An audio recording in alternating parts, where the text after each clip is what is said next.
Our data is a complete mess. We have 5 different definitions of customer across departments.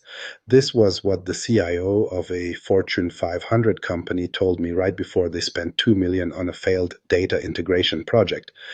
If you're dealing with data silos, inconsistent reporting, or struggling to extract value from your organization's data, you're in the right place. I'll show you how to build a coherent enterprise data architecture using the ADDIE model, a framework used by the world's most data-driven companies. Have you ever wondered why so many organizations struggle to make sense of their data despite investing millions in technology? Companies hire teams of data scientists, buy expensive analytics platforms, and migrate everything to the cloud, yet still find themselves drowning in data while starving for insights.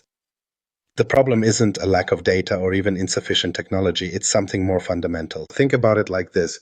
Would you start building a house without a blueprint? Of course not.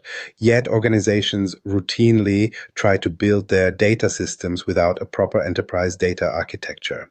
They collect data haphazardly, create isolated databases for specific projects, and then wonder why departments can't share information effectively or why their analytics initiatives keep hitting roadblocks.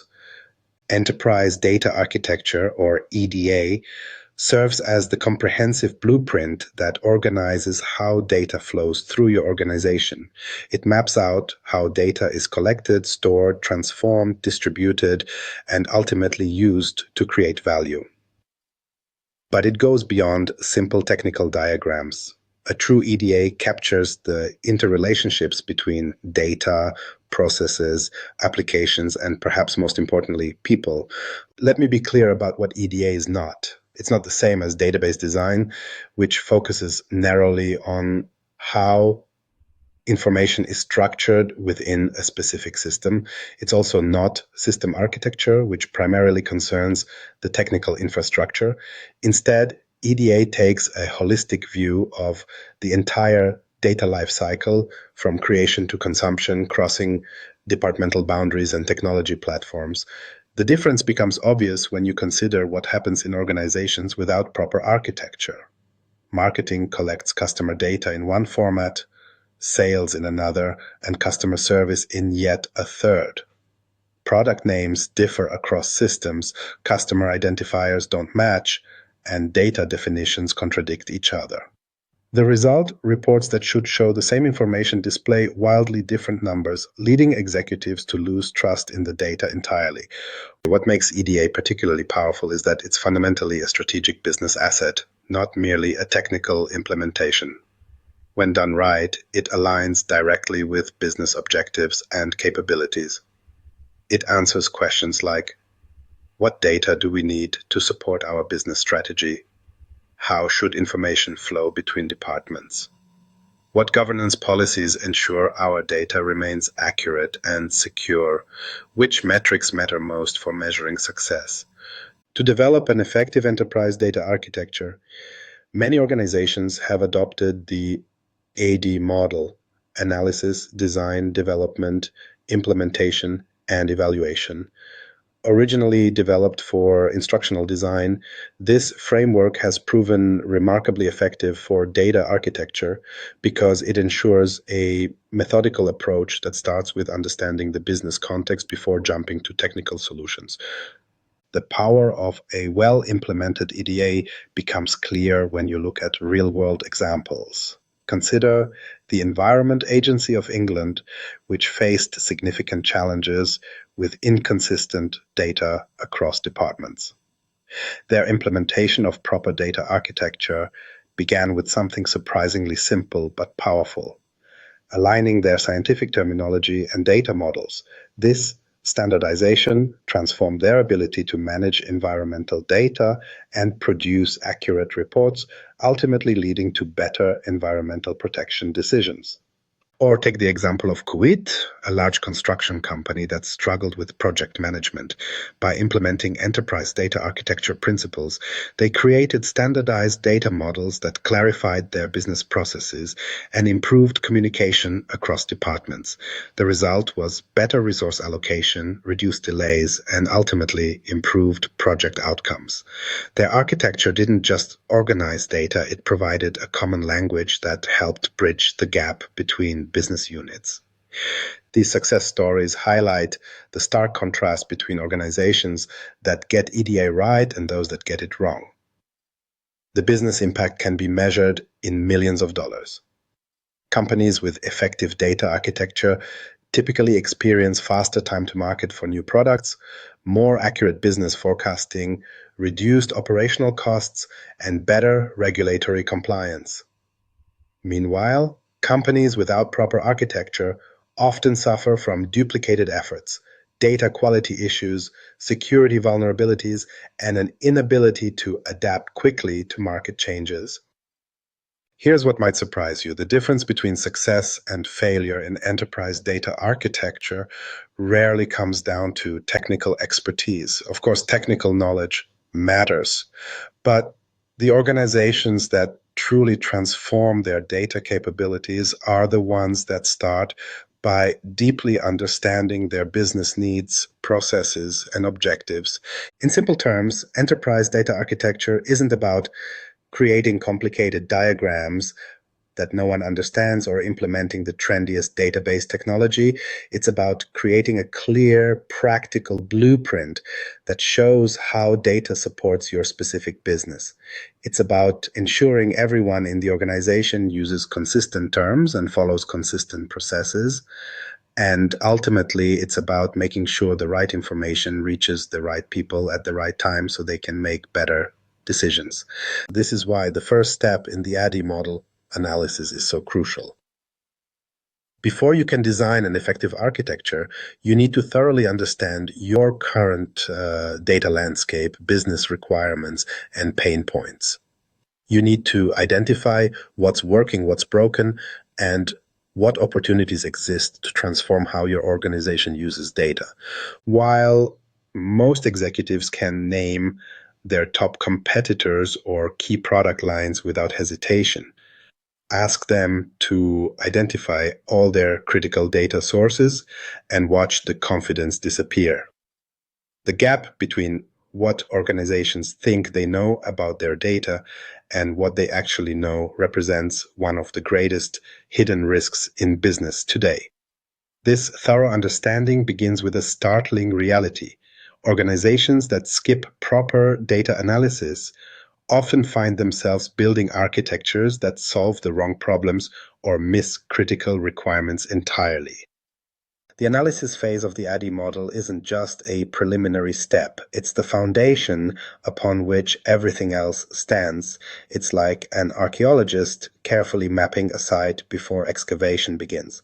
Without this crucial groundwork, you risk damaging valuable artifacts or missing hidden treasures entirely. Similarly, without proper analysis of your data environment, you risk building solutions that don't address your actual business problems. Why do organizations rush past this critical phase? The pressure to deliver quick results often pushes teams to jump straight into designing and implementing solutions based on assumptions rather than evidence. Executives want to see tangible progress, and analysis work can seem invisible compared to new dashboard rollouts or database migrations.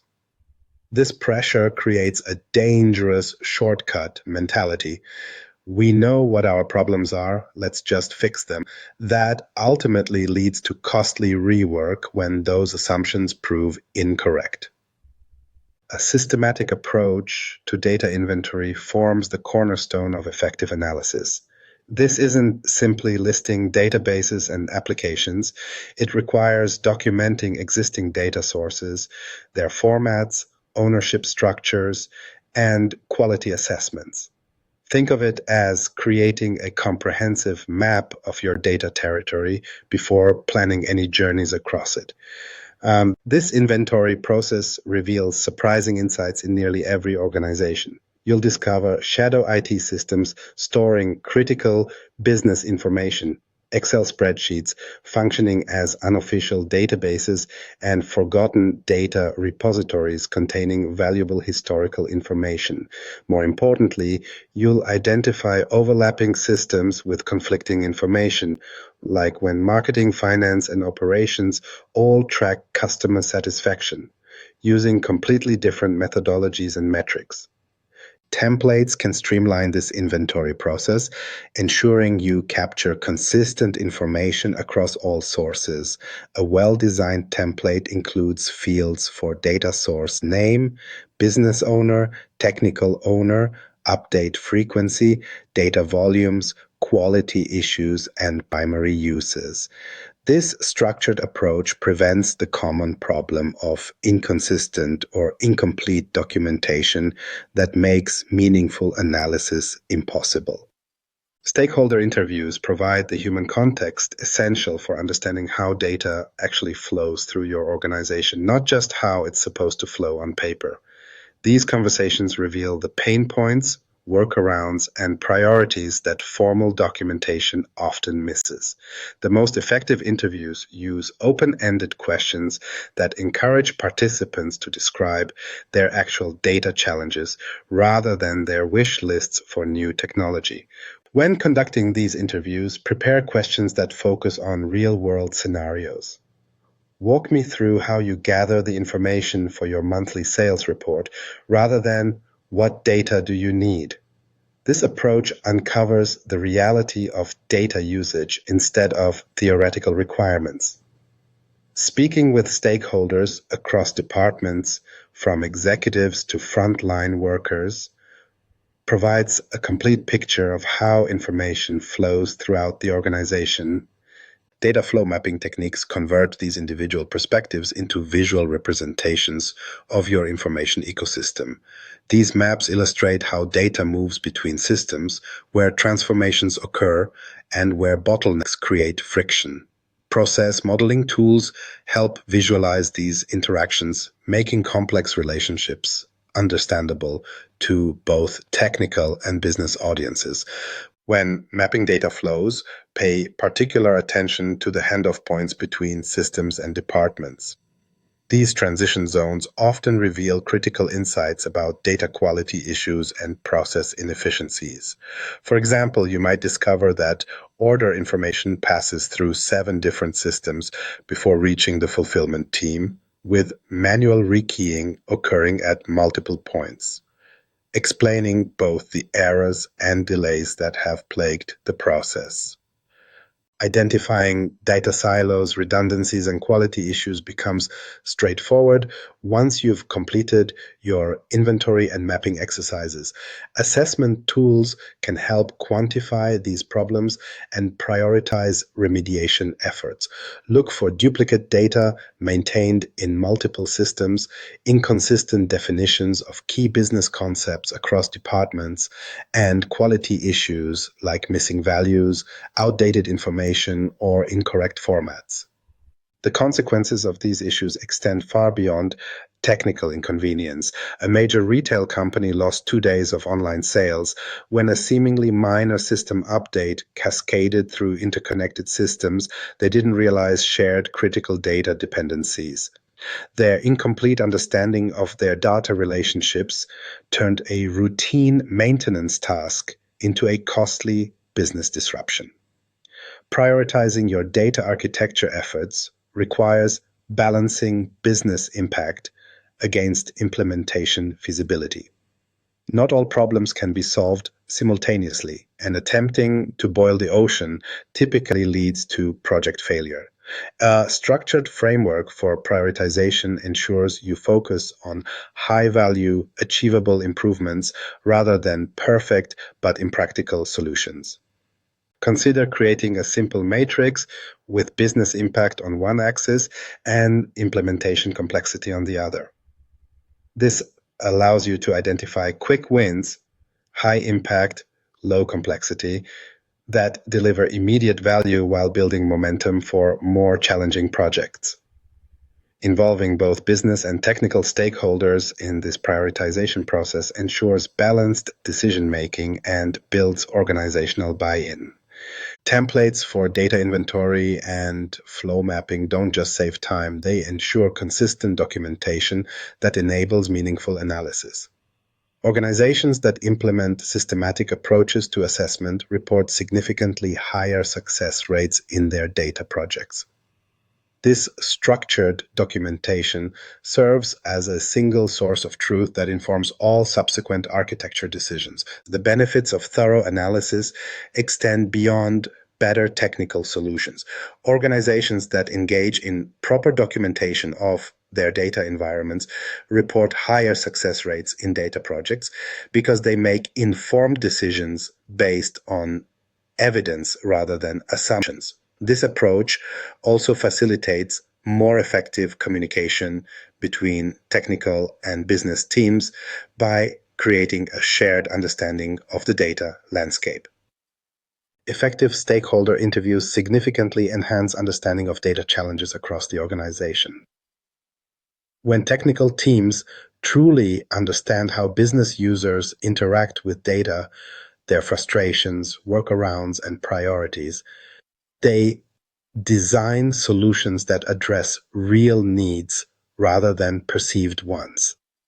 This alignment between technical capability and business requirements is the hallmark of successful data architecture. That alignment between technical capabilities and business needs demands a structured approach. Enter architecture frameworks.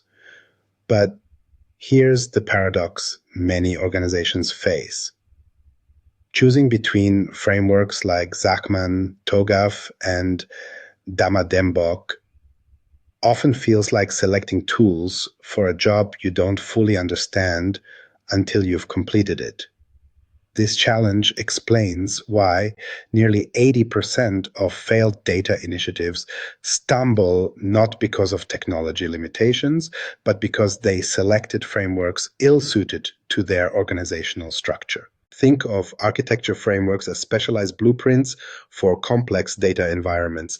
Just as architects use different blueprint styles depending on whether they're designing a hospital, a school, or a residence, data architects need frameworks tailored to specific organizational needs. The right framework provides structure without stifling innovation. The wrong one creates unnecessary complexity that can derail your entire initiative. The Zachman framework stands out with its uniquely comprehensive matrix approach. Imagine a 6x6 grid where the columns represent fundamental questions: what, how, where, who, when, why, while the rows represent different perspectives: planner, owner, designer, builder, subcontractor, and enterprise operation. This elegant structure creates 36 intersections, each addressing a specific aspect of your architecture. For example, the intersection of what and owner focuses on the business entities important to leadership, while how and builder addresses the specific technology functions developers need to implement. This matrix-based approach makes Zachman particularly valuable for organizations needing to understand complex interrelationships between business and technical domains. The framework essentially creates a common language between executive leadership and technical implementers, ensuring that business priorities remain central throughout the architectural process. TOGAF takes a distinctly different approach through its architecture development method, ADM. Rather than providing a static matrix, TOGAF offers a dynamic cycle of development phases. This iterative approach starts with a preliminary phase to establish capabilities, moves through requirement management, vision development, and architecture creation across business, information systems, and technology domains before addressing migration planning, implementation, and change management. What makes TOGAF particularly powerful is its relentless focus on business alignment. Each phase of the ADM connects back to business requirements, creating a continuous feedback loop that enables the architecture to evolve as business needs change. For organizations undergoing digital transformation or facing rapidly shifting market conditions, this adaptability proves invaluable. The framework essentially transforms architecture from a one-time project into an ongoing capability that supports business agility. DAMA DMBOK takes a more specialized approach by focusing specifically on data management practices. While Zachman and TOGAF address the broader enterprise architecture landscape, DAMA DMBOK concentrates on establishing rigorous data management practices. The framework covers everything from data governance and quality management to security, integration, and metadata management. This data-centric approach makes DAMA DMBOK an excellent complement to broader frameworks. Many organizations successfully implement it alongside either Zachman or TOGAF, using DAMA DMBOK to strengthen their data management capabilities, while the other framework provides the broader architectural context. This combination can be particularly effective for organizations where data quality and governance represent significant challenges. Selecting the right framework requires careful consideration of your organization's specific context. Size matters. Larger enterprises with complex legacy systems often benefit from TOGAF's comprehensive methodology, while smaller organizations may find Zachman's clarity more accessible. Industry considerations also play a role, with highly regulated sectors like healthcare or financial services requiring the rigorous governance approaches of DAMA DMBOK. Existing organizational practices should influence your decision as well. If your organization already embraces agile methodologies, TOGAF's iterative approach will likely integrate more smoothly than Zachman's more structured matrix. Conversely, if your organization struggles with communication between business and technical teams, Zachman's clear categorization system may provide exactly the shared vocabulary you need. Your specific goals should ultimately drive framework selection. Are you primarily focused on improving data quality and governance? DAMA DMBOK offers specialized guidance in these areas. Need to align disparate business units around a common architecture vision? TOGAF's business architecture emphasis provides valuable tools. Struggling to establish clear relationships between business priorities and technical implementations? Zachman's matrix approach excels at making these connections explicit. Many organizations find that a hybrid approach works best for their specific needs. For example, a healthcare organization might adopt TOGAF's overall methodology while incorporating DAMA DMBOK's specialized guidance on data privacy and compliance. A manufacturing company might use Zachman's matrix to establish clear understanding of relationships between business and technical domains, then implement specific data governance practices from DAMA DMBOK to address quality issues in production data. These hybrid approaches aren't without challenges. Ensuring consistency across frameworks requires careful integration planning. Different frameworks often use varying terminology and conceptual models that must be reconciled. Governance can become particularly complex when different parts of the organization follow different frameworks. Despite these challenges, the benefits of tailoring frameworks to specific organizational needs often outweigh the integration complexity. A regional bank demonstrates this hybrid approach effectively. They began with TOGAF to establish their overall architectural process, but quickly realized that their data governance challenges required specialized attention. By incorporating elements of DAMA DMBOK, particularly around data quality management and stewardship, they created a custom framework that addressed their unique needs. The results were impressive. Regulatory compliance issues decreased by 64%, while data quality scores improved across all major systems. Similarly, a manufacturing firm found that neither framework alone addressed their specific challenges. They adopted Zachman's matrix approach to create clarity around roles and responsibilities, particularly valuable in their matrix organization structure. However, they incorporated TOGAF's implementation planning methodologies to create practical roadmaps for architecture projects.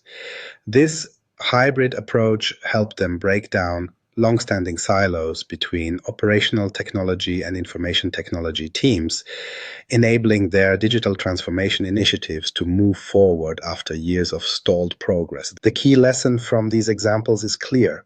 Frameworks should be adapted to fit your organization, not vice versa. Too many organizations make the mistake of trying to conform their practices to framework requirements, creating unnecessary friction and resistance. Successful implementations treat frameworks as toolkits rather than rigid methodologies, selecting and adapting the elements that address specific organizational challenges. After selecting the right framework, organizations face an equally critical challenge: creating data models that bridge the technical business divide. What if the greatest threat to your data initiatives isn't technology limitations, but simply the inability to create models that everyone involved can meaningfully comprehend? Data models are where abstract architectural principles become tangible and usable. They're the bridge between your framework's theoretical guidance and the actual systems you'll build. But here's where many organizations stumble.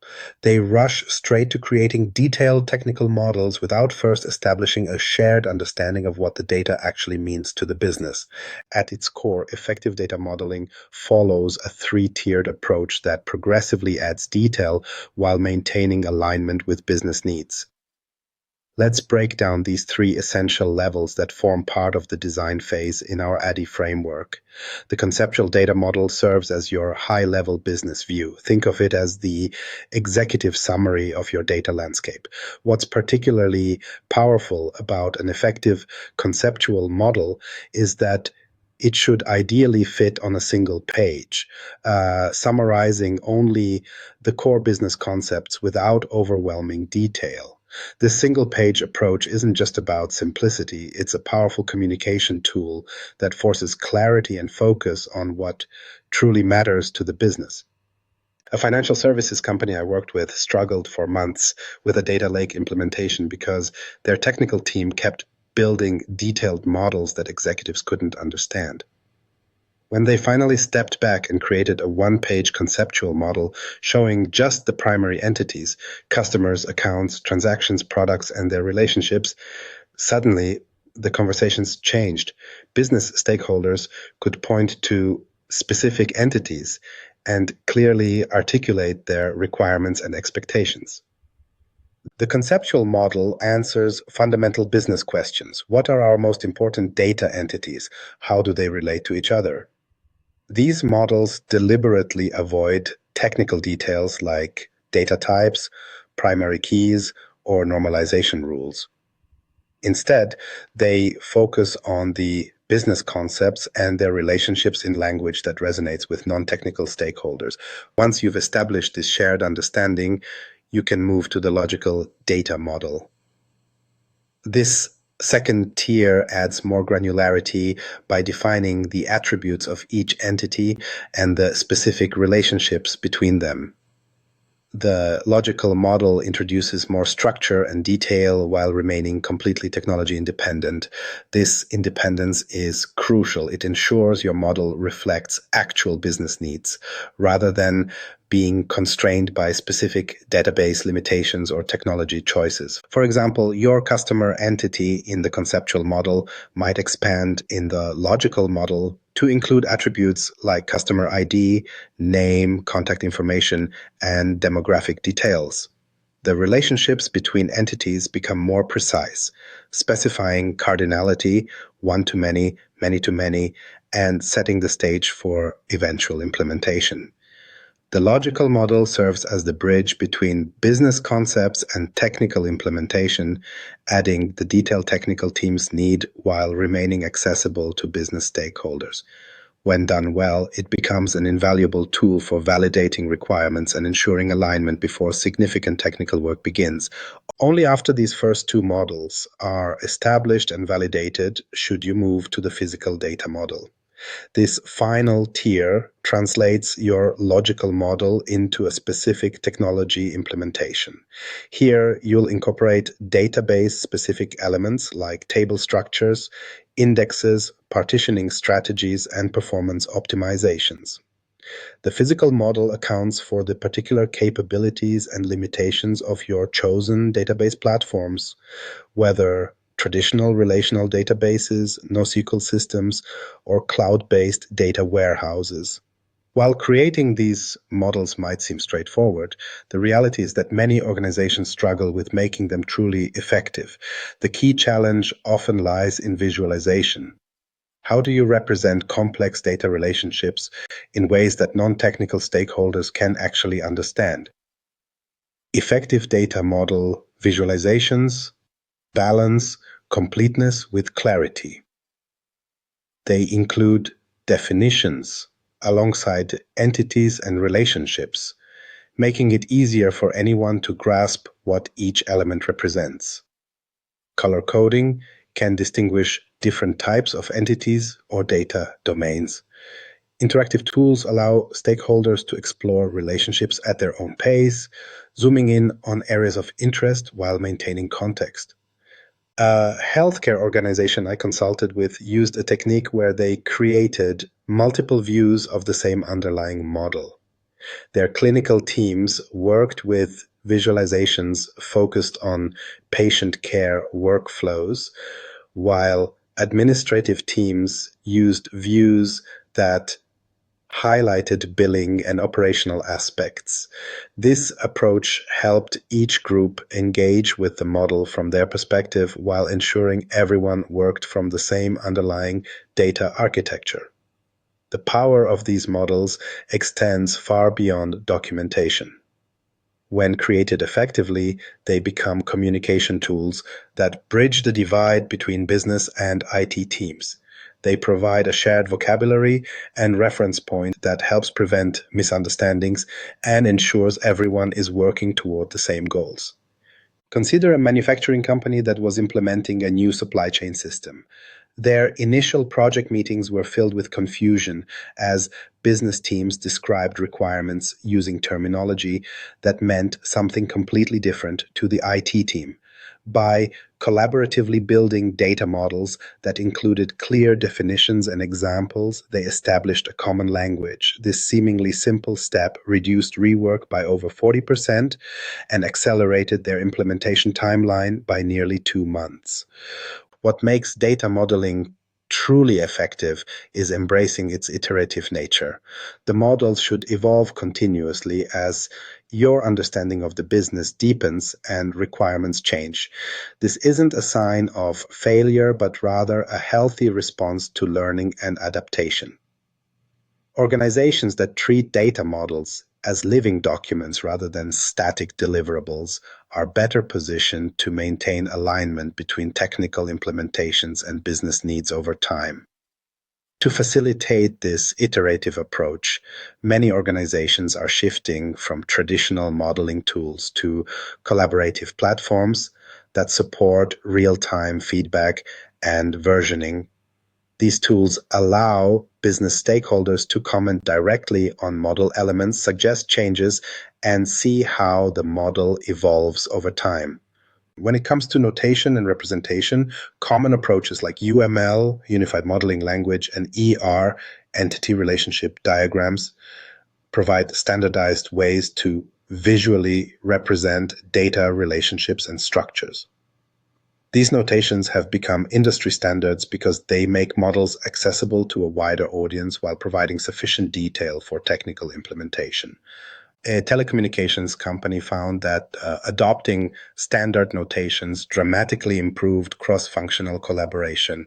Previously, different teams created models using their preferred formats, making it difficult to share understanding across departments. By standardizing on ER diagrams for conceptual models, and UML for logical and physical models, they created a common visual language that anyone in the organization could learn to understand. What's particularly interesting about effective data modeling is how it often reveals insights that weren't apparent in initial discussions. When stakeholders see their domain represented visually, they frequently identify missing entities, incorrect relationships, or opportunities for simplification that wouldn't have emerged from text-based requirements alone. For example, a retailer mapping their customer journey discovered through the modeling process that they had no way to connect online browsing behavior with in-store purchases for the same customer. This insight led them to implement a loyalty program that bridged this gap, ultimately increasing cross-channel sales by 23%. The retailer's success story with their loyalty program offers a perfect illustration of data's transformative potential. But even the most elegant data models and technical architectures will rapidly deteriorate without proper governance frameworks that balance protection with usability. Here's the uncomfortable truth. Up to 70% of data governance initiatives fail despite executive sponsorship and significant financial investment. You might wonder why something seemingly straightforward, establishing rules for how data is managed, encounters such high failure rates. The answer lies in a fundamental disconnect between governance theory and human reality. Organizations often approach governance as a control mechanism rather than an enablement strategy, creating systems that look impressive on paper but crumble in practice. Data governance isn't just another IT initiative. It's a business discipline that requires careful integration with existing workflows and cultural norms. At its core, effective governance establishes a framework where data can be trusted and accessed by those who need it, when they need it, without creating bureaucratic bottlenecks that frustrate everyday users. The foundational challenge lies in striking the right balance. Too little governance leads to chaos, inconsistent definitions, unknown data quality, and regulatory exposure. Too much governance creates paralyzing bureaucracy where legitimate data needs go unmet because accessing information becomes too cumbersome.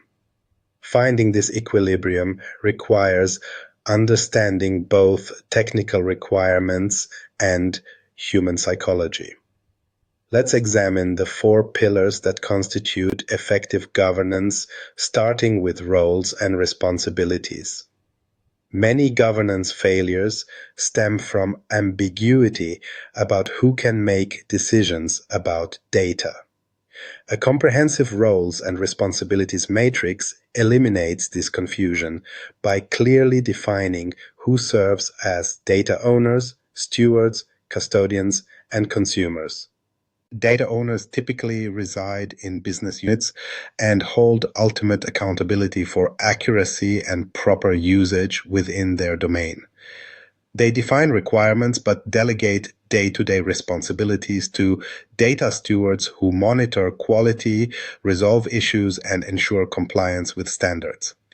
Meanwhile, data custodians, often IT professionals, manage the technical environment, while consumers represent end users who need data for business purposes. Consider how a healthcare organization transformed their medication error reporting by implementing this matrix approach. Previously, when errors appeared in reports, nobody took ownership of resolving discrepancies between pharmacy and nursing data. By designating the chief medical officer as data owner, appointing departmental stewards, and clarifying IT's custodial role, they reduced reporting inconsistencies by 58% within 6 months. The second pillar involves establishing clear policies and standards that define expectations for data management. Effective policies address fundamental questions. What constitutes high-quality data? How should sensitive information be protected? Who can access which data and under what circumstances? What processes must be followed when creating or modifying data? Rather than creating exhaustive documentation that nobody reads, successful organizations focus on developing practical standards that directly address business risks and opportunities. Each standard should include specific metrics that make compliance measurable rather than subjective. For instance, instead of vaguely requiring accurate customer information, specify that phone numbers must follow the E164 standard with 95% compliance verified through automated validation. The third pillar encompasses the processes through which governance actually operates.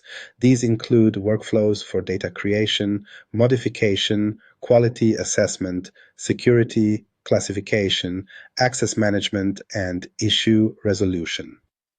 Without well-defined processes, even the best policies remain theoretical constructs with minimal practical impact. A global manufacturer discovered this reality when their new data quality policy initially failed to improve production forecasting accuracy. The breakthrough came when they implemented a simple process requiring quarterly data quality assessments tied to performance reviews. Department heads suddenly had personal incentives to ensure their teams followed data standards, dramatically improving forecast accuracy. The final pillar consists of the tools that support governance activities. While technology alone cannot solve governance challenges, appropriate tools significantly reduce the friction associated with compliance. Modern data catalogs, quality monitoring platforms, and metadata management systems provide visibility into data assets and automate governance tasks that would otherwise create unsustainable manual overhead. A financial services firm struggled with governance adoption until implementing a data catalog that made data lineage visible to business users. When analysts could easily see where information originated and how it had been transformed, they became natural advocates for governance practices that ensured data quality.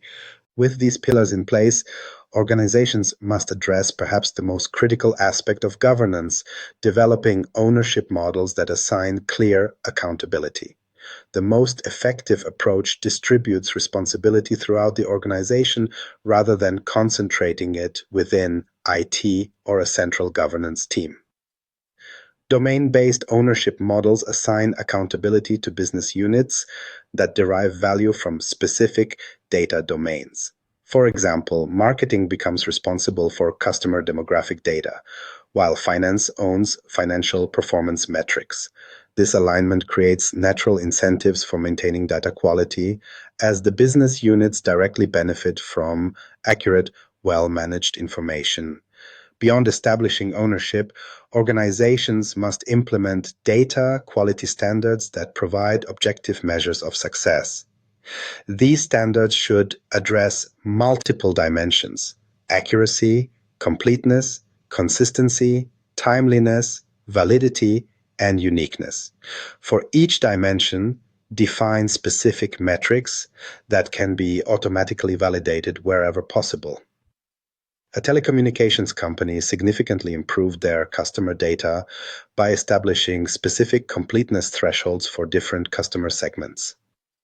Premium business accounts required 95% completeness across 20 key attributes, while consumer prepaid accounts needed only 85% completeness across 12 essential fields. This nuanced approach balanced data quality with business reality.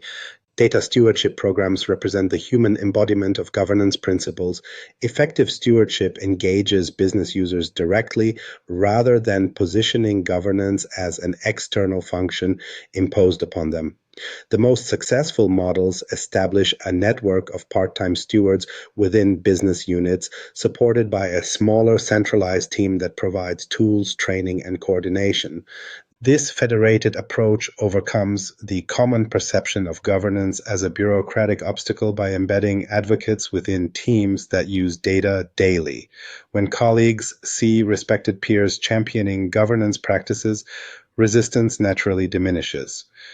One retail organization trained over 200 business users as part-time stewards, each devoting just 10% of their time to governance activities. This distributed model created a governance network that naturally evolved with changing business needs. Even with well-designed programs, governance initiatives often falter due to inadequate communication and training. Technical teams frequently underestimate the importance of articulating what's in it for me from the perspective of different stakeholders. Effective adoption requires tailored messaging that connects governance practices to specific business outcomes valued by each audience. Executive-level communications should emphasize risk reduction, regulatory compliance, and cost efficiencies. Middle management responds to metrics showing improved decision-making speed and accuracy.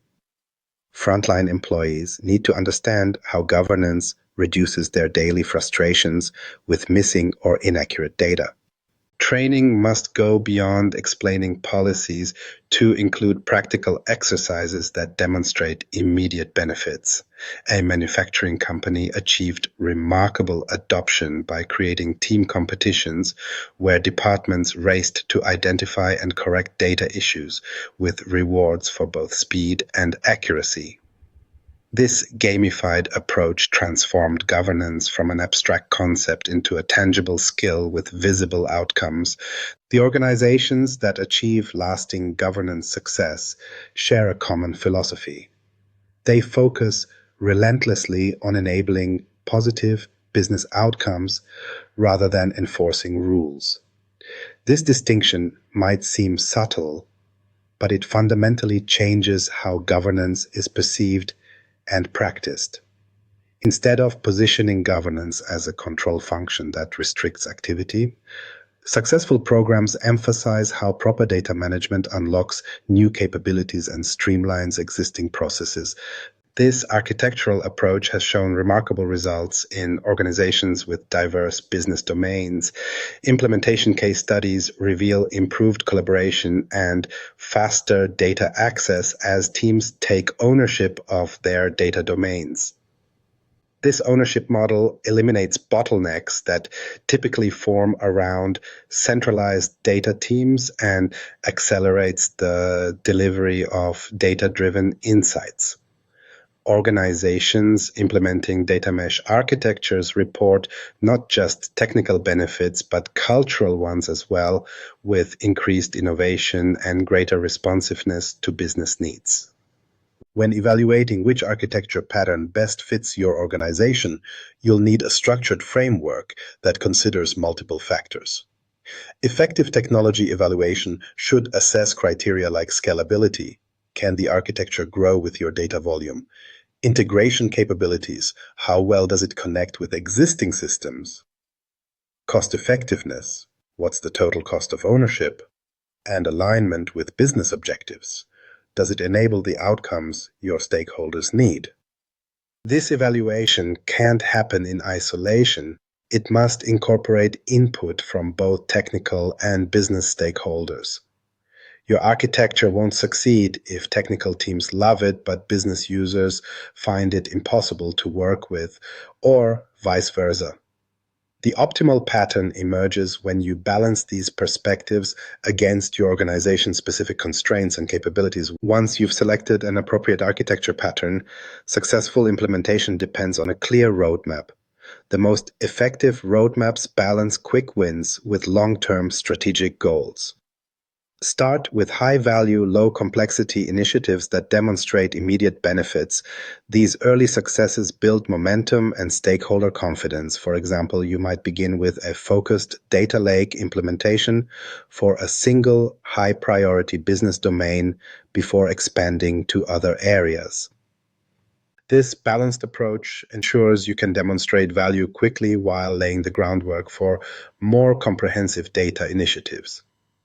Without these visible early successes, architecture initiatives risk losing executive support before they can deliver their full potential. Your implementation roadmap should include clear phases: initial assessment of current data environments, selection of appropriate architecture patterns, development of supporting governance frameworks, and iterative evaluation of architecture effectiveness. Remember that implementation is inherently iterative. Your initial architecture will evolve as you learn from early deployments and as business requirements change. Building this flexibility into your implementation plan from the start prevents costly redesigns later. The organizations that succeed with data architecture implementation approach it as a continuous journey rather than a one-time project. The implementation pitfalls that derail most data architecture projects are rarely purely technical. More often, they stem from misalignment between architecture patterns and organizational realities. Teams select sophisticated patterns their organization lacks the skills to implement, or they choose centralized approaches in highly decentralized business environments. The most elegant architecture design is worthless if your organization can't operationalize it effectively.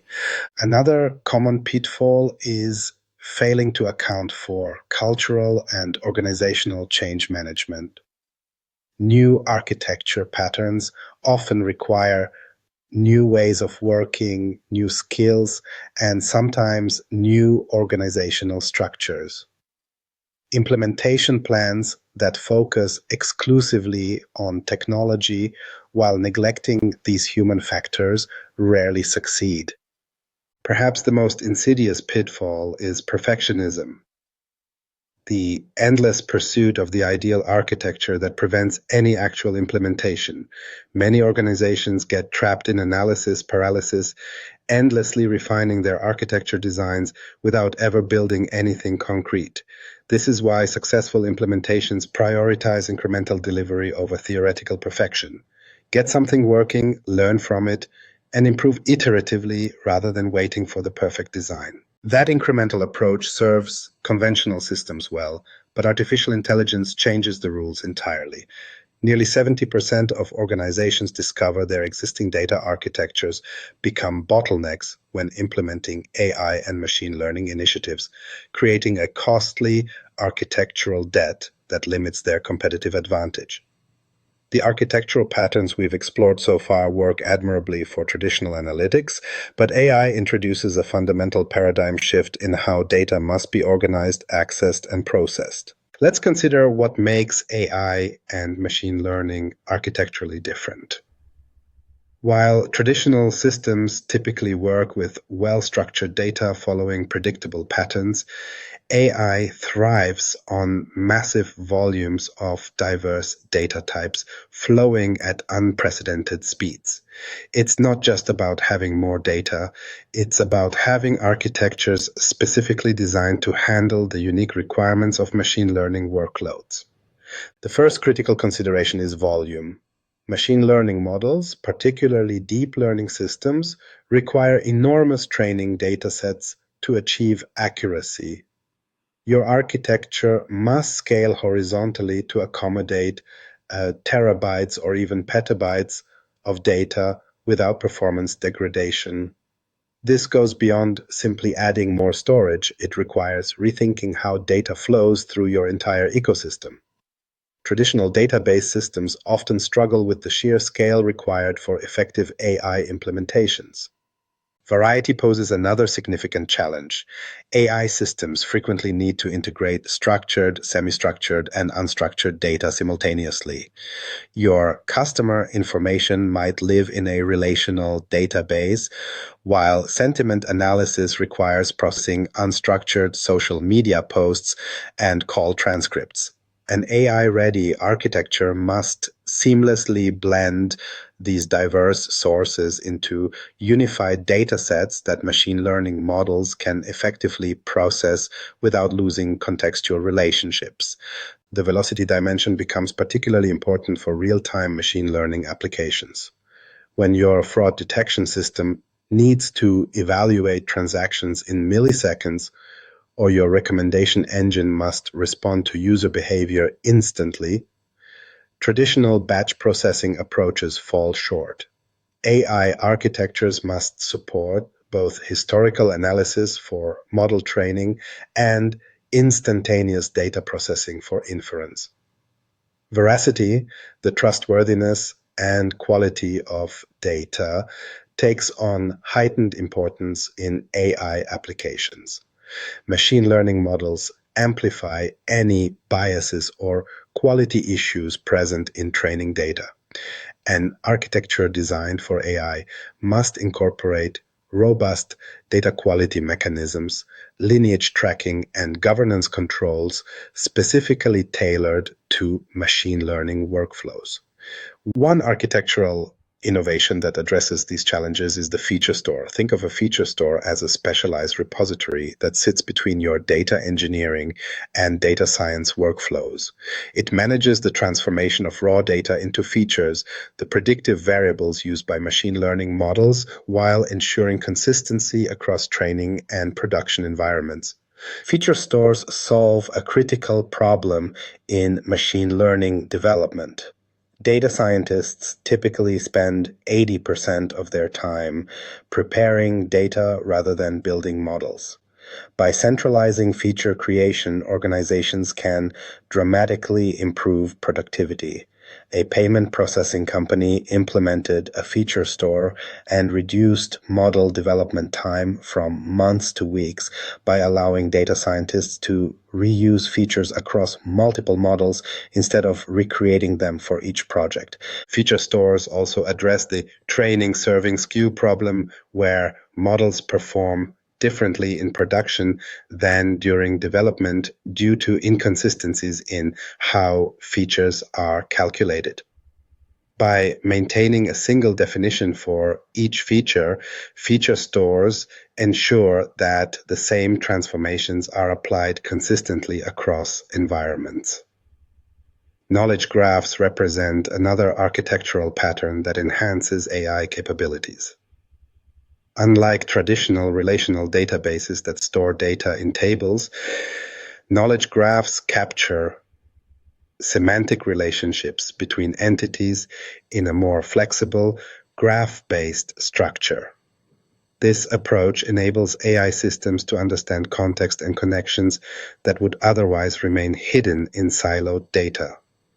Consider a healthcare organization implementing a clinical decision support system. Patient data exists across multiple departments: pharmacy, radiology, lab testing, and clinical notes.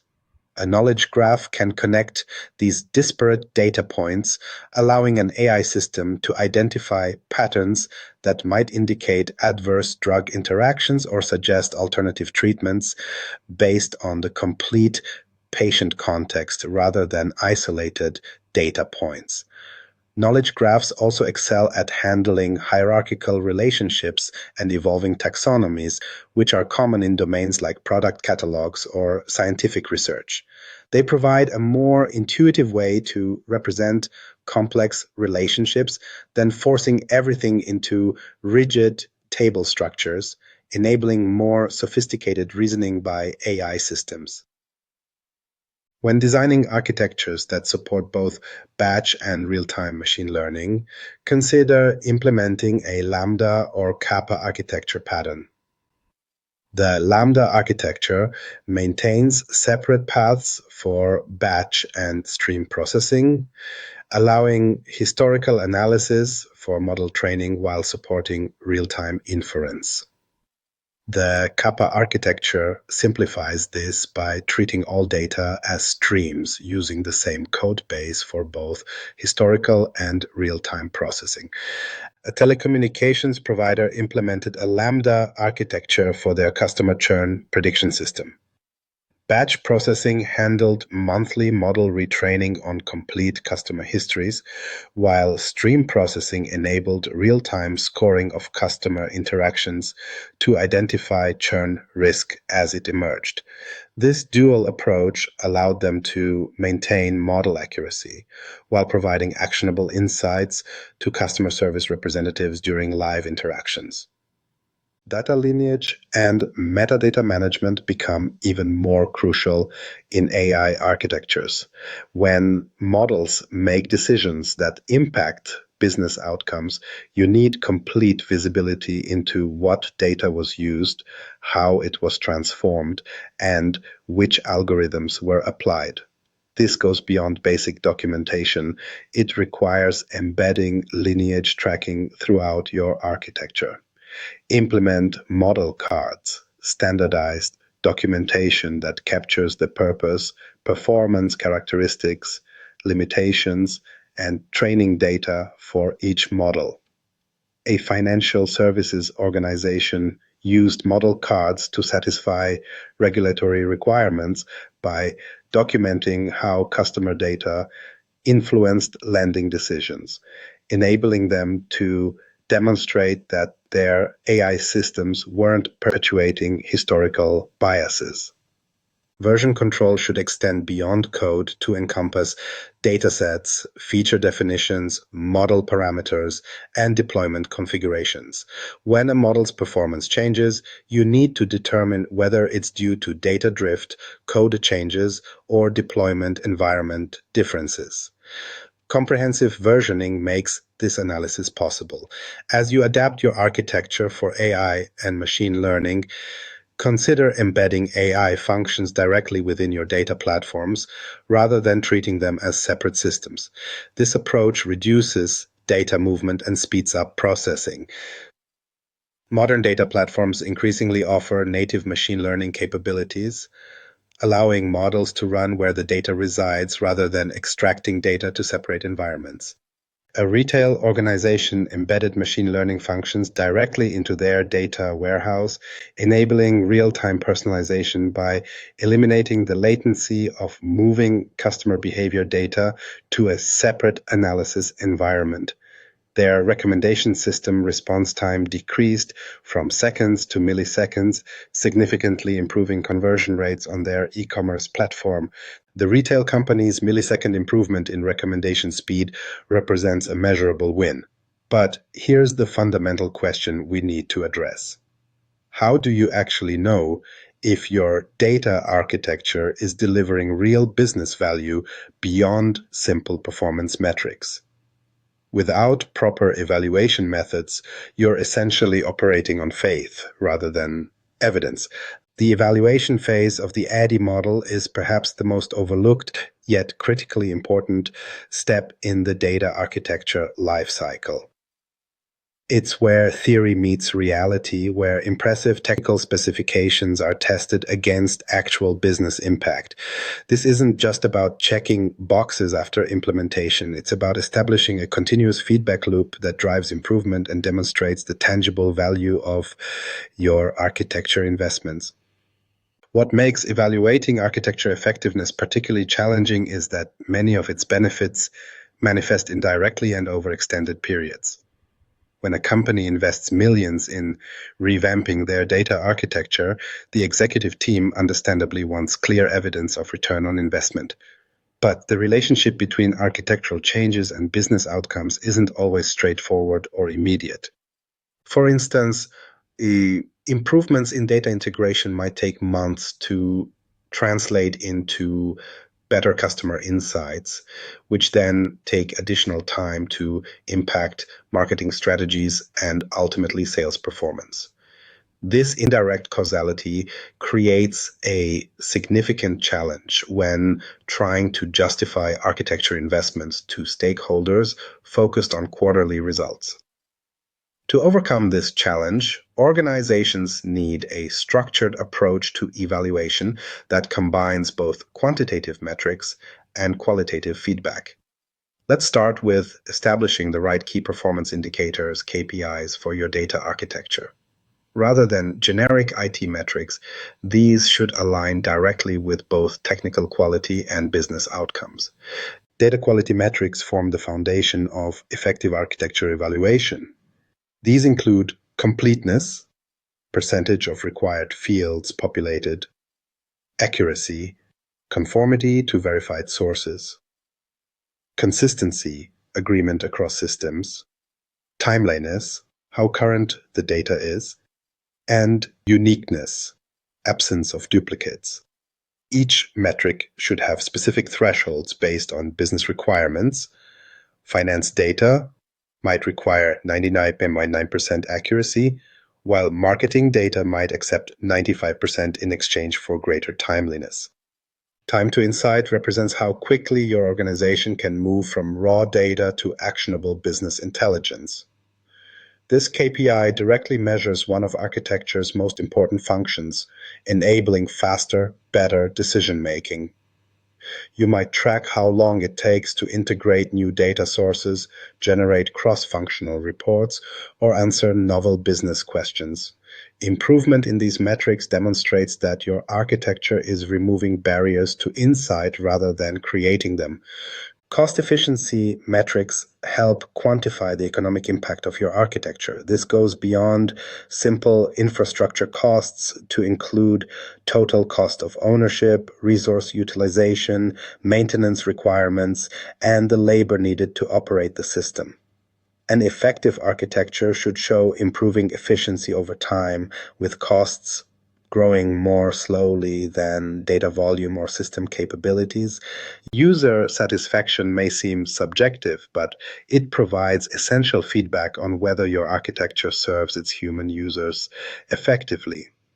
Regular surveys can assess how business users, data analysts, and technical teams experience the architecture in their daily work. Questions should focus on accessibility, usability, performance, and whether the architecture helps or hinders them in achieving their objectives. Before implementing any significant architectural changes, establishing baseline measurements is absolutely essential. This step is frequently overlooked in the rush to implement new solutions, but without it, you'll have no objective way to determine if your changes actually improved anything. Thorough baseline documentation should capture not just technical metrics like query performance or storage utilization, but also business metrics like report generation time, data integration costs, and user productivity. For meaningful comparison, these measurements need to be consistent before and after implementation. This means developing standardized measurement protocols and testing scenarios that can be repeated under similar conditions. Documentation should include not just the metrics themselves, but the measurement methodology, environmental factors, and any assumptions made during the process. While quantitative metrics provide objective data points, they rarely tell the complete story of architecture effectiveness. Qualitative feedback from stakeholders offers crucial context and insights that numbers alone can't provide. Implementing a multifaceted feedback gathering approach ensures you capture the full impact of your architecture on the organization. Structured interviews with key stakeholders across departments can reveal how architectural changes have affected different business functions. These should explore both positive impacts and ongoing pain points, with specific questions about how data, accessibility, quality, and integration have changed.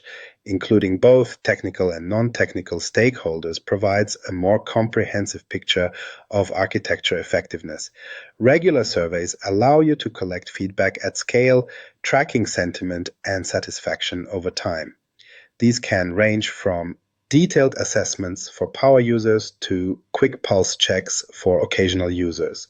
Including open-ended questions alongside numerical ratings helps identify unexpected impacts and emerging issues that predefined metrics might miss. Facilitated workshops bring diverse stakeholders together to discuss architecture impacts in a collaborative environment. These sessions can be particularly valuable for uncovering cross-functional effects and identifying opportunities for improvement that individual departments might not recognize on their own. The interactive format often surfaces insights that wouldn't emerge in individual interviews or surveys. Beyond user feedback, tracking technical debt provides an essential window into architecture health over time. Technical debt accumulates when expedient but suboptimal solutions are implemented, creating future maintenance and adaptation challenges. An architecture with growing technical debt may function adequately today, but will become increasingly brittle and costly to maintain. Documenting technical debt shouldn't be a blame exercise, but rather an honest assessment of where compromises have been made and what risks they represent. Each debt item should include an estimate of remediation cost, potential business impact if not addressed, and priority level.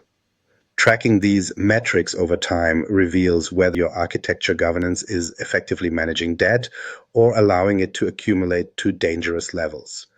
Architecture compliance monitoring ensures that implementations adhere to established standards and patterns. This involves regular audits of data structures, integration methods, security controls, and governance processes. Declining compliance often signals growing complexity and fragmentation, while improving compliance indicates successful standardization and control. To maintain its value, architecture must evolve alongside changing business needs. Regular architecture reviews, conducted at least annually and ideally quarterly, assess this ongoing alignment. These reviews should bring together business and technical leadership to evaluate how effectively the current architecture supports business strategies and identify areas requiring adaptation. The review process should examine both current performance and future fitness, asking questions like, do our data models still reflect our business reality? Are integration patterns supporting or hindering cross-functional collaboration? Is our architecture enabling or constraining innovation?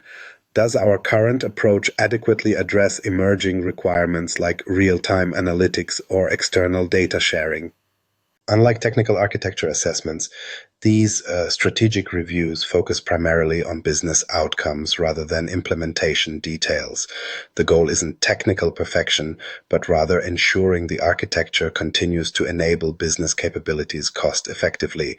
This outcomes-focused approach helps maintain executive support for architecture initiatives by demonstrating their direct contribution to business success. Numerous organizations have transformed their approach to architecture evaluation with remarkable results. What distinguishes successful evaluation frameworks is their tight alignment with business priorities rather than technical ideals. They measure what matters to the organization, not just what's easy to measure. They balance comprehensive assessment with practical limitations on time and resources. And most importantly, they treat evaluation not as a final judgment, but as the starting point for continuous improvement. Traditional data architectures that took years to perfect can become obsolete almost overnight when confronted with the reality of managed services and serverless computing. The cloud doesn't just invite architectural change, it demands it. What many organizations discover during cloud migration is that their carefully crafted architectures suddenly feel as outdated as floppy disks in a world of solid-state drives. This transformation forces architects to confront a crucial question. How do you maintain your core principles when the implementation landscape has fundamentally changed?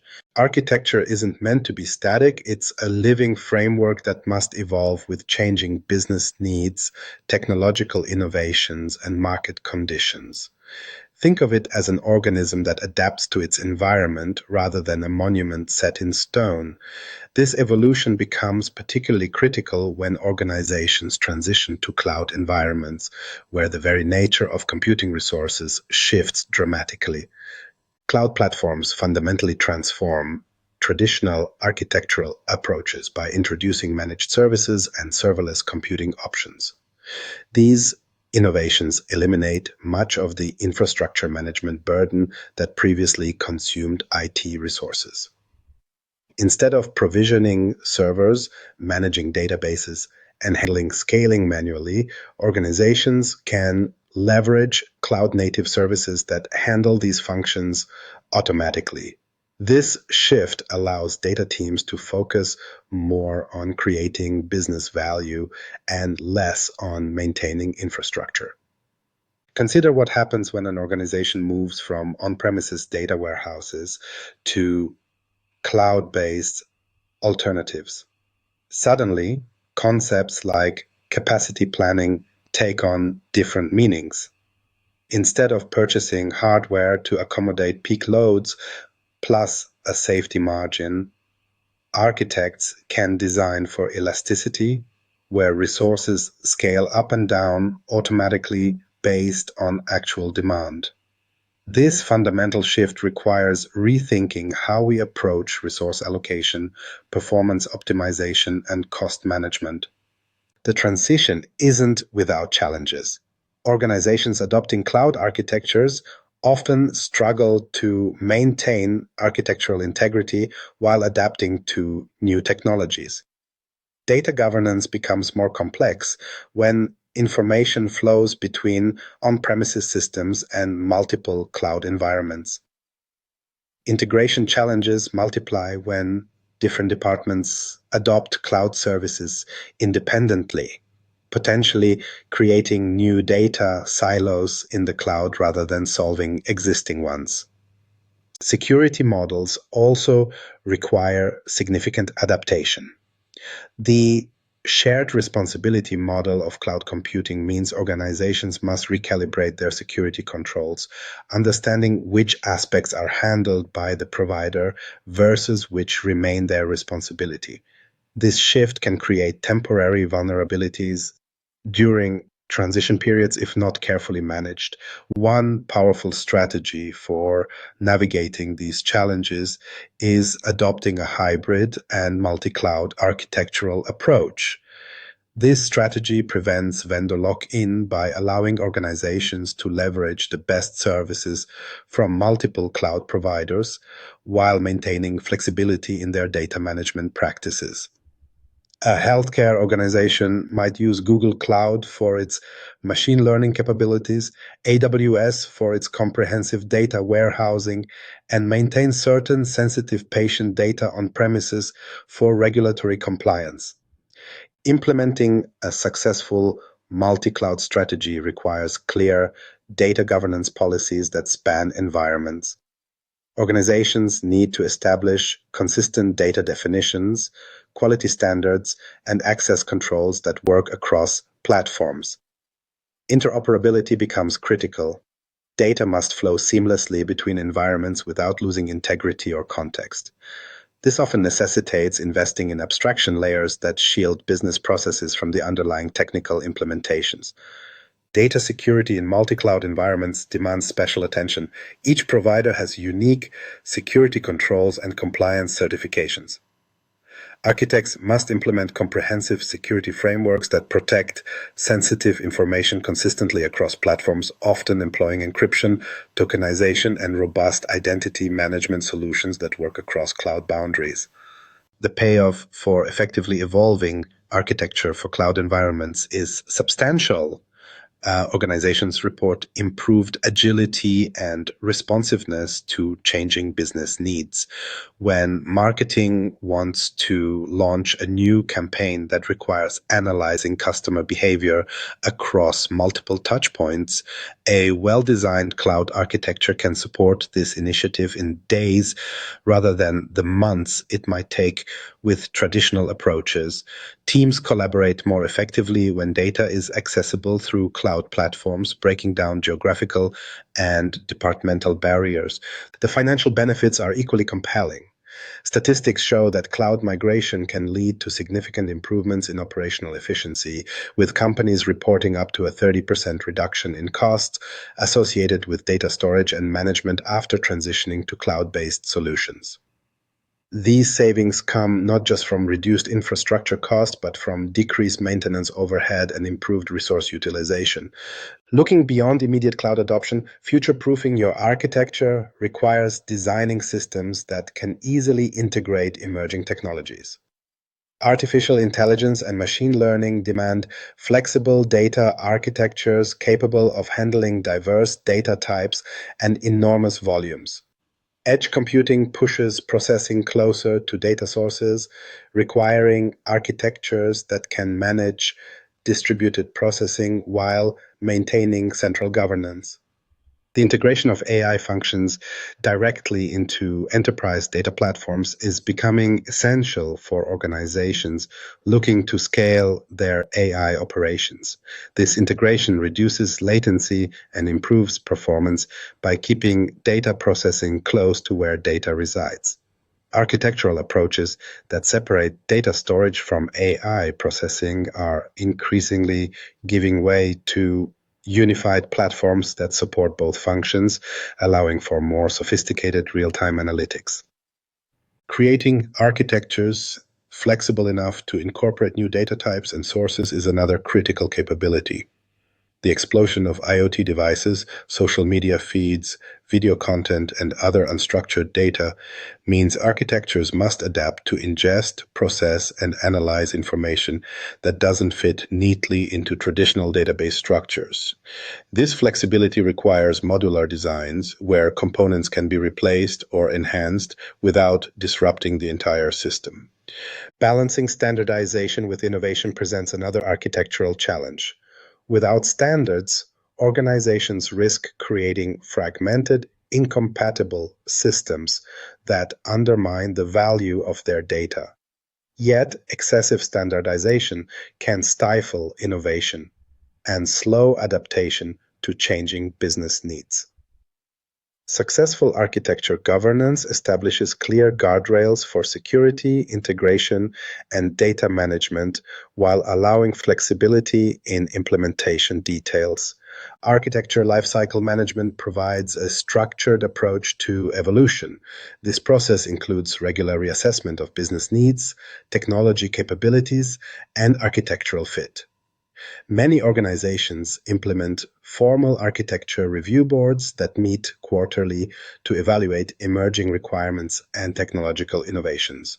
These boards balance short-term project needs with long-term architectural vision, ensuring individual decisions don't create fragmentation over time.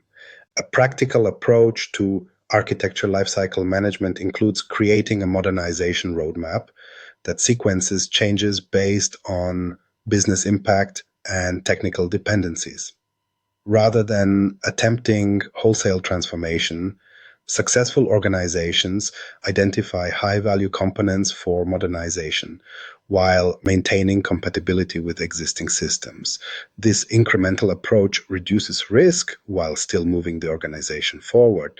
Documentation practices also need to evolve for cloud environments. Traditional static architecture documents quickly become outdated in rapidly changing cloud environments. Modern architecture documentation relies on automated tools that can generate current views of the environment, showing actual implementations rather than intended designs. These living documents provide more accurate guidance for development teams and support more effective governance. The most successful organizations recognize that architectural evolution isn't about abandoning core principles, it's about adapting how those principles are implemented. The fundamental goals of data architecture remain constant, providing the right information to the right people at the right time with appropriate security and quality. How we achieve those goals changes dramatically as technologies evolve, but the principles themselves endure. While the principles of data architecture endure, their value often remains invisible to those controlling the budget.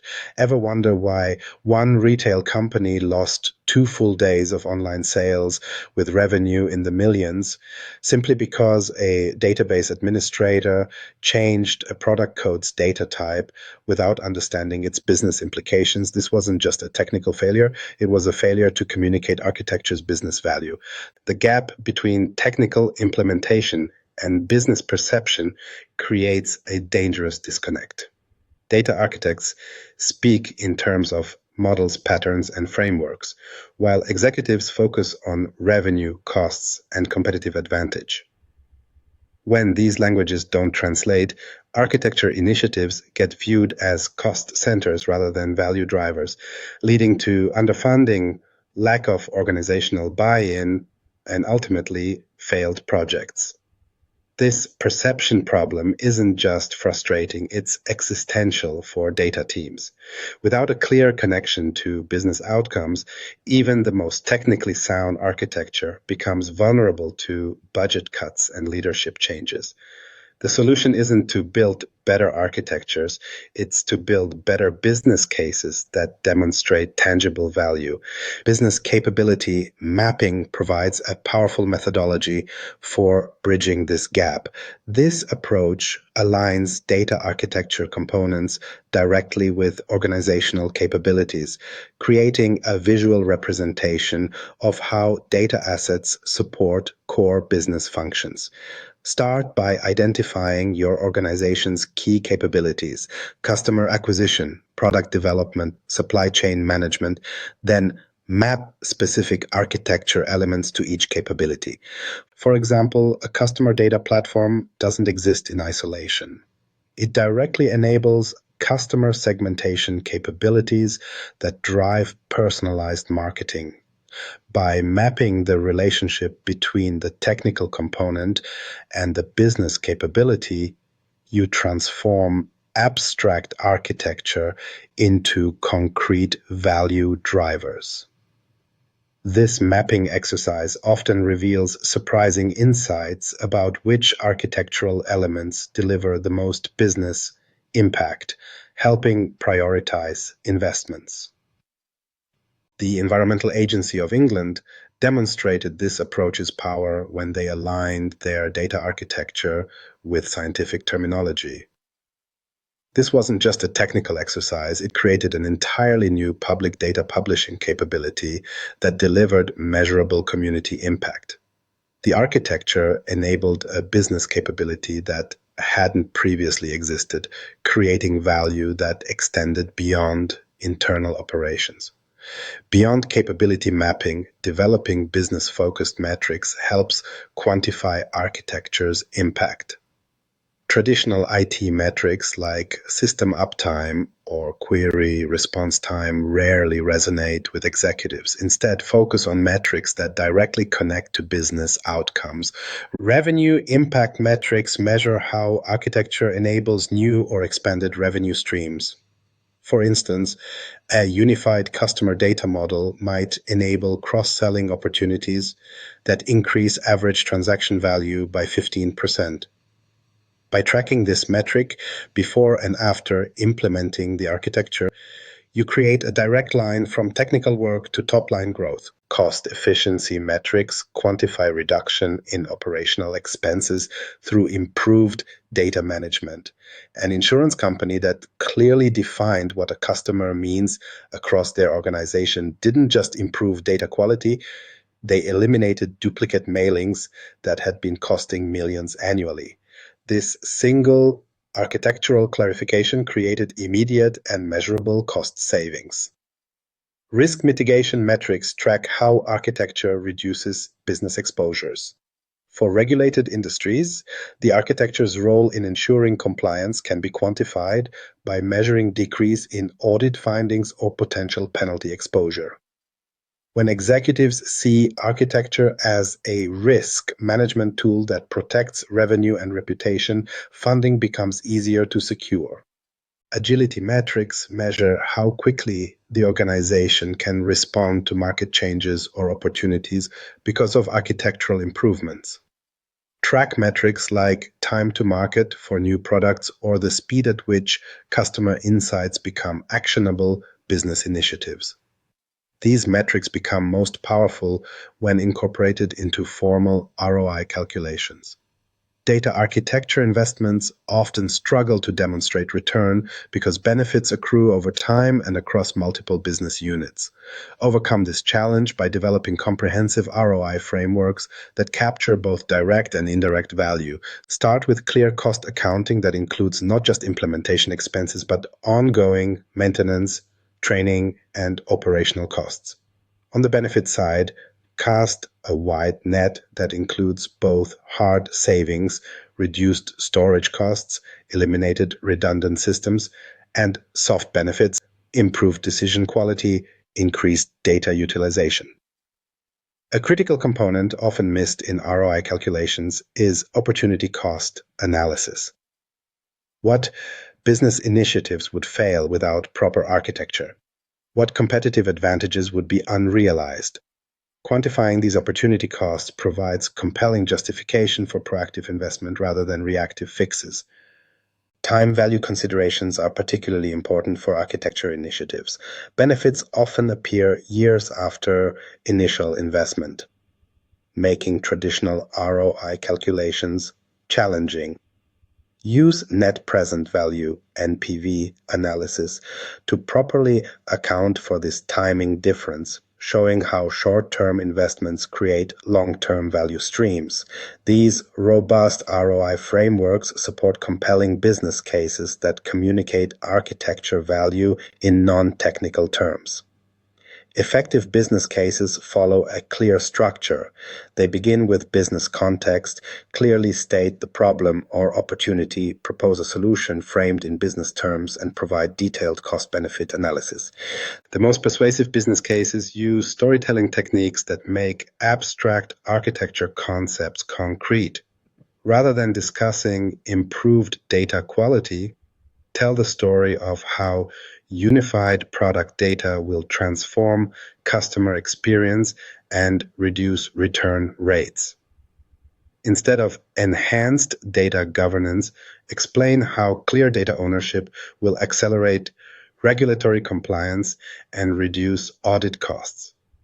When building these narratives, engage business stakeholders as co-authors rather than just audiences.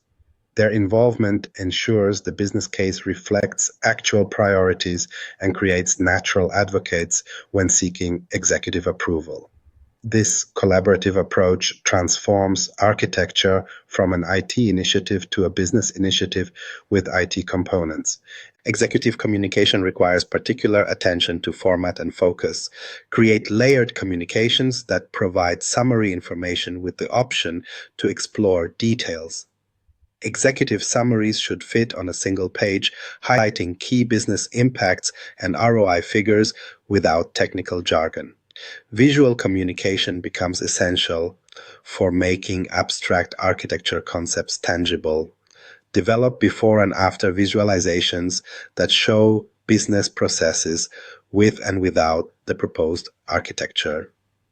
Use color coding to highlight pain points resolved and opportunities enabled by architectural improvements. Frame all communications around the executive's key concerns: competitive position, market share, customer satisfaction, and shareholder value. Show specifically how architecture initiatives directly impact these priorities, using language that mirrors the organization's strategic plan and annual objectives.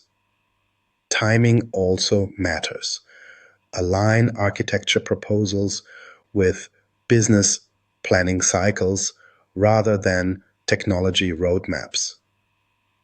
By synchronizing with strategic planning and budgeting processes, you position architecture as a business enabler rather than a technical requirement. Remember that demonstrating value isn't a one-time event, but a continuous process. Implement regular value reporting that tracks actual benefits against projections, helping maintain executive support throughout multi-year initiatives. These reports should evolve as business priorities shift, ensuring architecture remains aligned with changing organizational needs. The most successful organizations establish formal value realization processes that assign clear accountability for measuring and reporting architecture benefits. This accountability creates a virtuous cycle where architecture teams become increasingly focused on business outcomes rather than technical elegance. Accountability for business outcomes is essential, but it creates an uncomfortable reality many organizations avoid discussing. Every time you strengthen data security, you potentially sacrifice business agility. Yet, 83% of companies that suffered major breaches had actually prioritized accessibility over protection. The delicate balance between keeping data secure and keeping it useful represents architecture's most fundamental challenge. This tension plays out daily in organizations worldwide. Consider what happens when your security team implements strict controls on customer data. Marketing teams suddenly can't run campaigns, analysts struggle to generate insights, and customer service representatives find themselves unable to resolve issues promptly.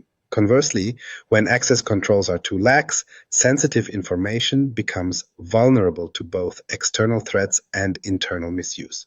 The solution lies not in choosing between security and accessibility, but in designing an architecture that delivers both appropriately. This begins with embedding security considerations from the very start of your architecture process rather than bolting them on later. Security by design principles ensure that protection mechanisms are woven into the fabric of your data architecture instead of becoming obstacles layered on top of it. One of the most powerful approaches to balancing security and accessibility is implementing a data classification framework.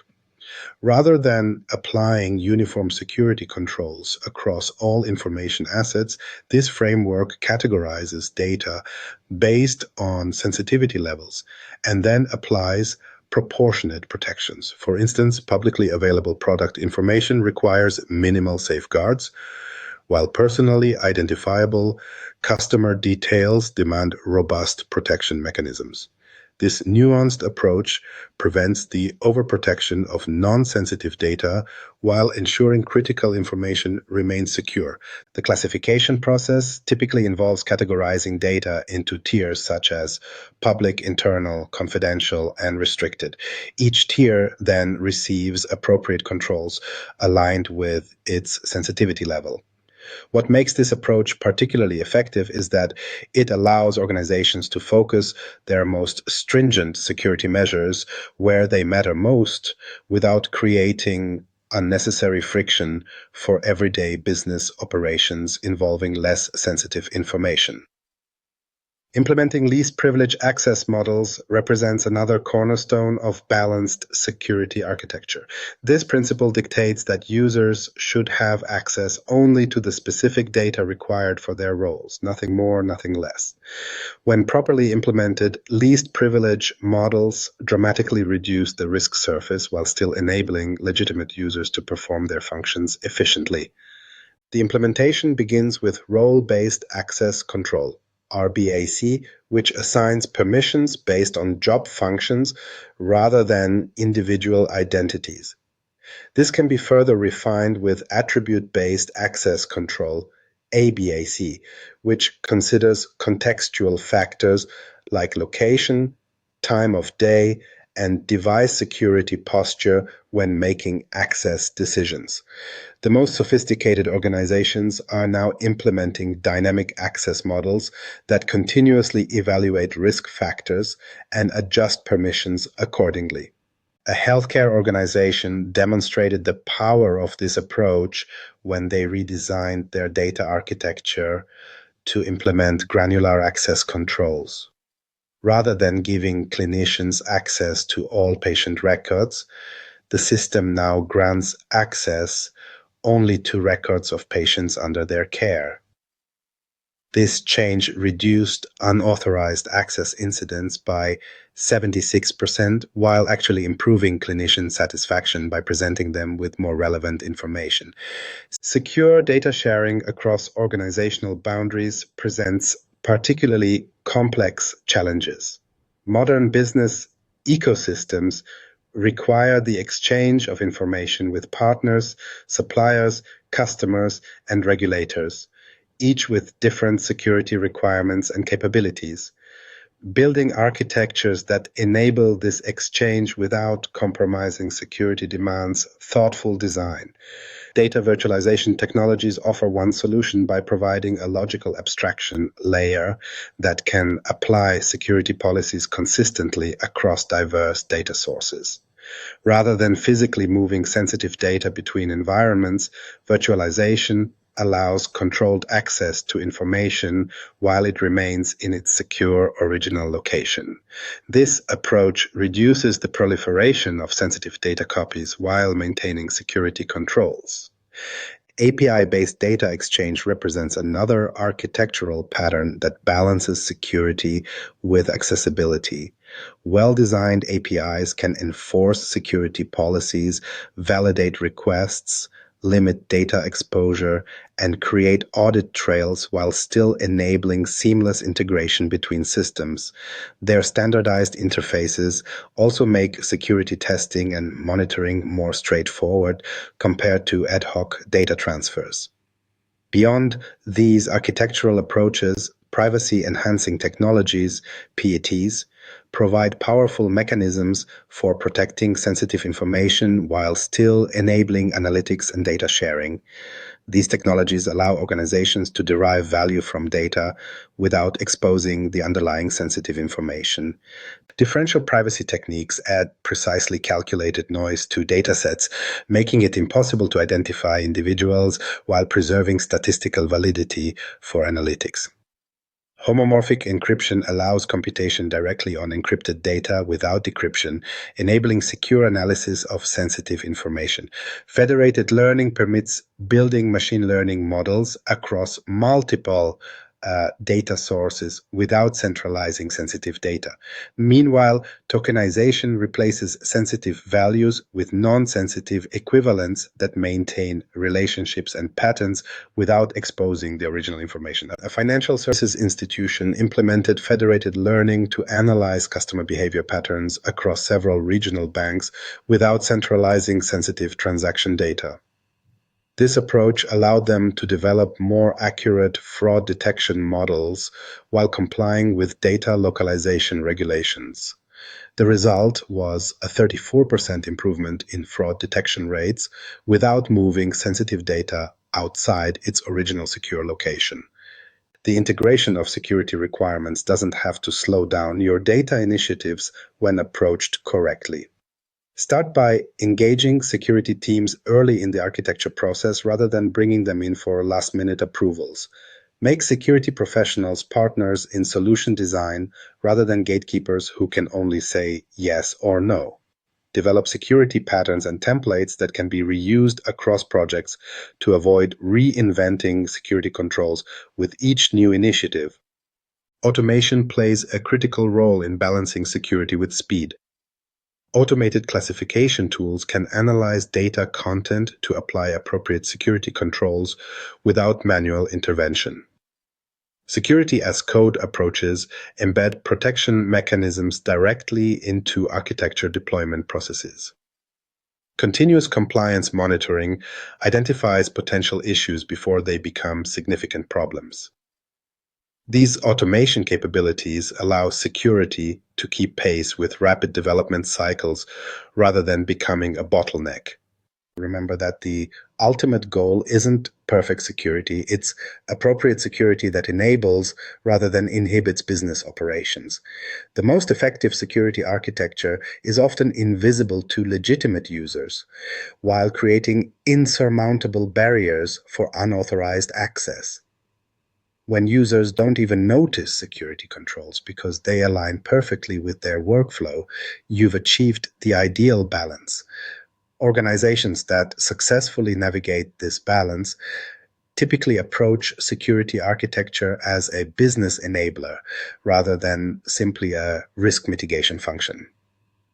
They measure success not just by preventing breaches, but by how effectively their security architecture supports business objectives, faster time to market, improved customer experiences, and accelerated innovation.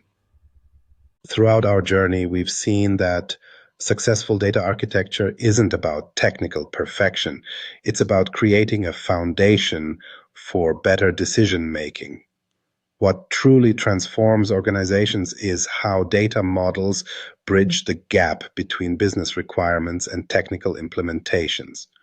When data models effectively articulate core business rules, they become powerful communication tools that align teams around shared understanding. I've witnessed this firsthand when two merging insurance companies used shared data models to successfully integrate their systems, turning what could have been a chaotic process into a streamlined transition. The path forward isn't about implementing everything at once. Start where you are, prioritize business outcomes, and build incrementally. Remember that data architecture is a continuous journey of improvement, not a destination.